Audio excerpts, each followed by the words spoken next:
init 메소드라고 하는 것은 인스턴스를 초기화하는 데 사용되는 메소드입니다. 그러니까 우리가 인스턴스를 하나 만들잖아요. 그죠?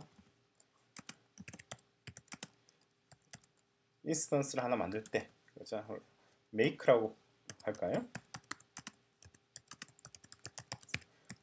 인스턴스는 아시다시피 공간적으로 그리고 시간적으로 자신을 구성하는 원소들이 포함하게 되죠. 그렇죠? 그러한 원소들에게 초기 값을 할당하는 것이 바로 init이라고 하는 메소드입니다.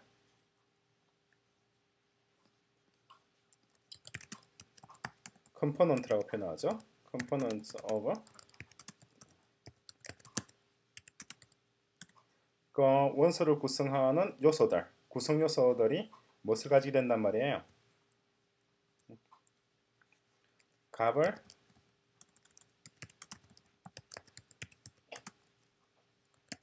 할당받게 되죠.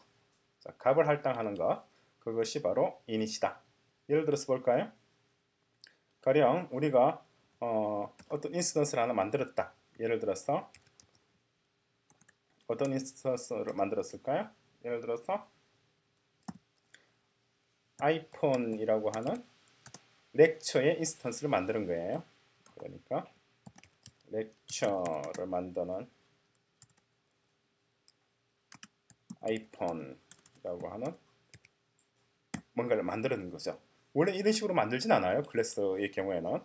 근데 지금 설명하는 차원에서 말씀을 이렇게 드리는 거예요. 새로운 인스턴스를 만들었다고 할 때 그 인스턴스를 초기화하는 것, 그것이 init 메소드입니다. 실질적으로는 이렇게 쓰지 않고 어떻게 쓰느냐면은 lecture 적고 클래스에서 alloc 메모리를 할당해요. 할당한 다음에 다시 할당한 메모리에다가 init 메소드를 호출하게 되죠. 그렇죠? 그런 다음에 이 결과값을 어떻게 한단 말이에요? lecture라고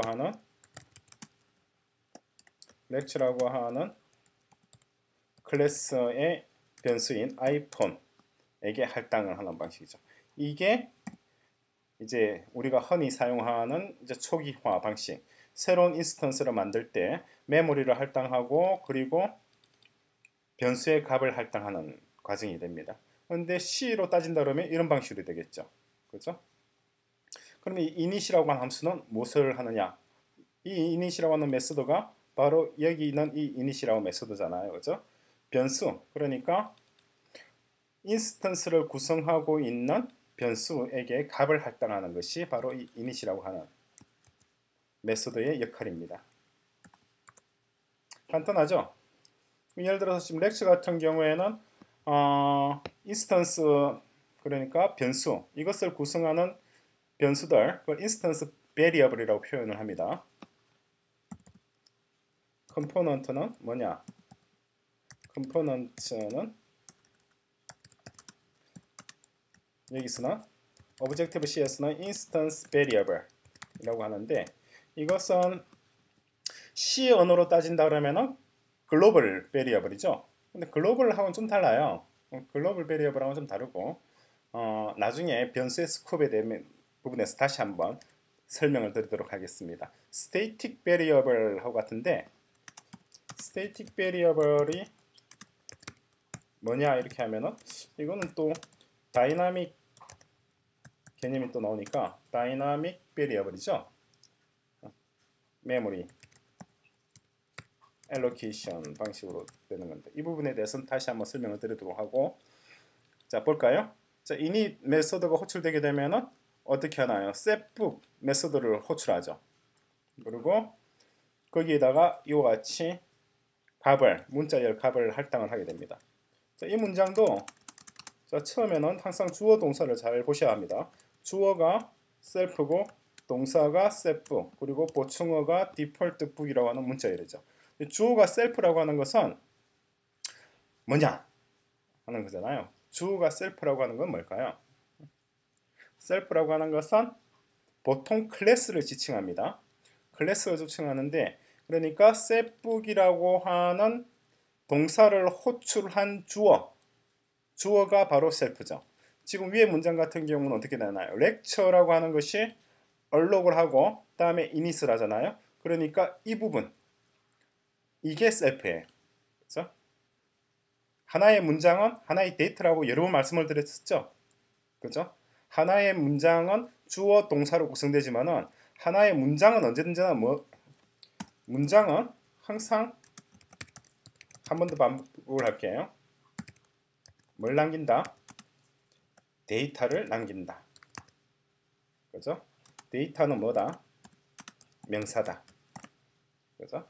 따라서 lecture 얼록이라고 하는 이 문장은 데이터를 남기겠죠. 그 데이터를 남겼는데 그 남긴 데이터를 초기화하게 되는 거죠. 그죠? init 메소드를 호출하는 거죠. 그러니까 셀프는 이 부분이 셀프가 되는 거죠. lecture 얼록이 남긴 데이터, 리턴한 값, 그죠? 그래서 return value죠. 시언어로 치면은 return value. 그러니까 이제 제 수업이 벌써 20시간을 넘어서고 있는데 대충 이제 논리적인 구조가 눈에 들어와야 돼요. 왜 들어와야 되냐니까 같은 논리가 계속해서 반복되고 있는 거예요.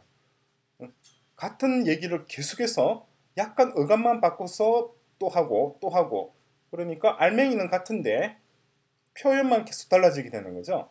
이 수업이 이런 수업이 계속해서 이어지게 되는 거니까 그 알맹이가 여러분들한테 이제는 캐치돼야 한다는 거죠.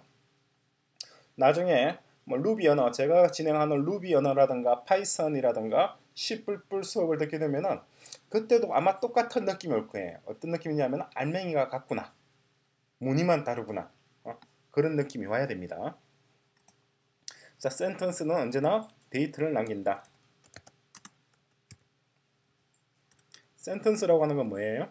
센텐스라고 하는 것은 SVC죠. 그죠? 데이터를 남긴다. 그것이 셀프가 됩니다. 자, 두 번째 변수인 instruct에게도 값을 할당을 하죠.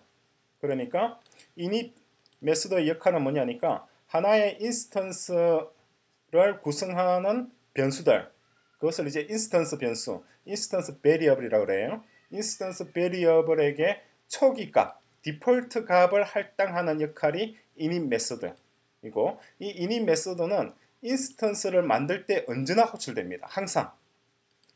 위에 문장 보이죠? 이게 인스턴스를 만드는 방식이잖아요.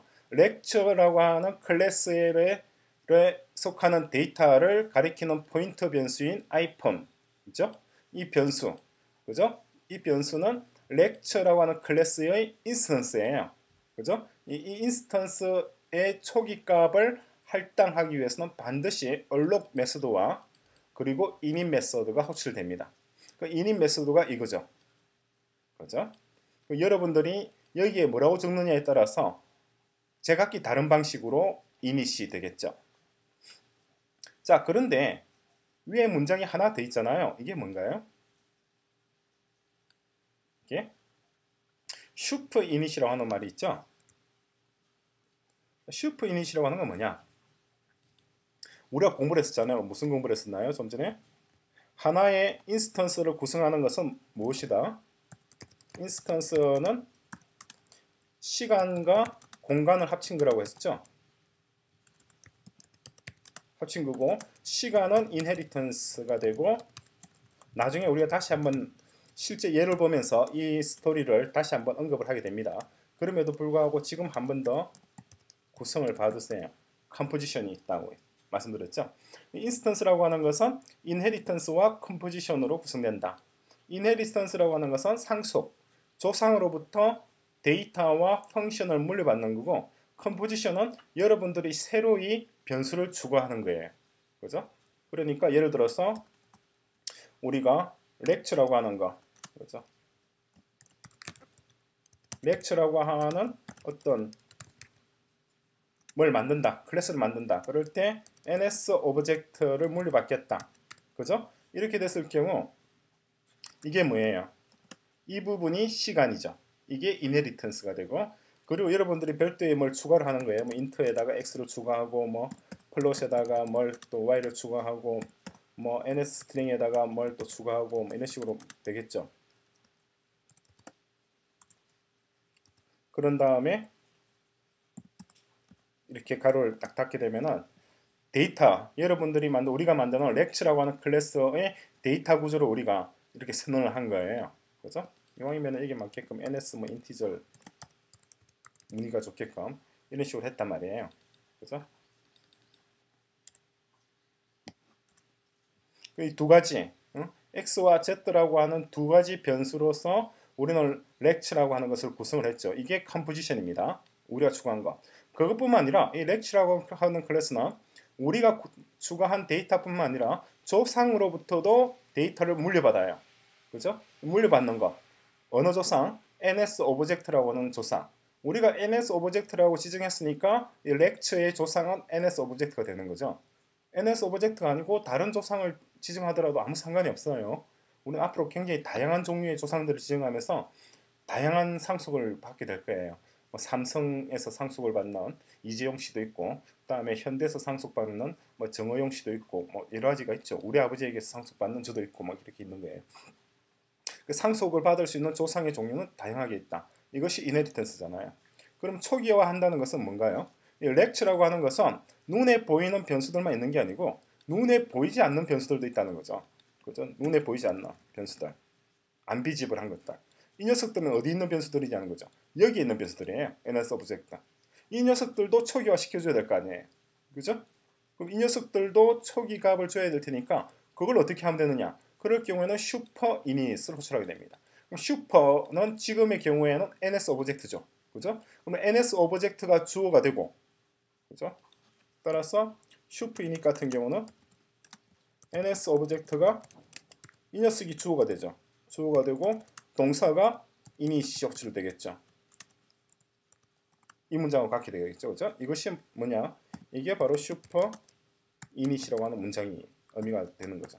그리고 이 슈퍼 이닛이라고 하는 것은 그 상속받는, 그러니까 조상이 누구이냐에 따라 가지고 의미가 계속 달라지게 되겠죠. 지금 이 렉츠라고 하는 클래스에서 이닛이 있고 이 이닛이라고 하는 메소드 내에서 슈퍼라고 하는 말이 있는데 지금의 경우는 이 슈퍼가 NS 오브젝트를 가리키지만은 횡령도 다른 모드 있을 거 아니에요. 다른 클래스가 있다. 예를 들어서 페이스에서 스쿨이라고 하는 게 있다. 그죠? 이 녀석이 있고 이 녀석은 또다시 다른 녀석으로부터 뭔가를 상속받는다 그러면은 이때의 슈퍼는 그 다른 녀석, 다른 부모가 된다는 거죠. 그죠?